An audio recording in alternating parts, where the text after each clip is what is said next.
అందరికీ నూతన సంవత్సర శుభాకాంక్షలు. బుధవారం శుభవేళ. వినాయక స్వామి మరియు అయ్యప్ప స్వామి వారి ఆశీస్సులు అందరికీ. కాలం కష్టసుఖాలను మోసుకొస్తుందనుకుంటాం.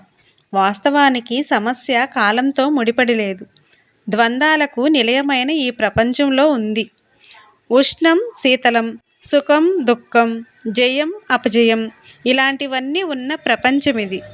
కాబట్టి ఆనందాన్ని అన్వేషించటం ఆపి ఆధ్యాత్మిక సంతృప్తిని వెతుక్కోమని, అదే శాశ్వతమని, దానికి భక్తియోగం మార్గమని గీతలో శ్రీకృష్ణుడు చెబుతారు. మనిషిని ఆలోచన నిలబెట్టగలదు, పడేయనూగలదు. భవిష్యత్తు దాని శక్తి మీదే ఆధారపడి ఉంది.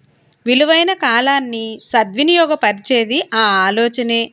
సహనం, సమయాలను మించిన యోధుల్లేరు అంటారు. ఆ యోధుల్ని మన సొంతం చేసుకుంటే చాలదు,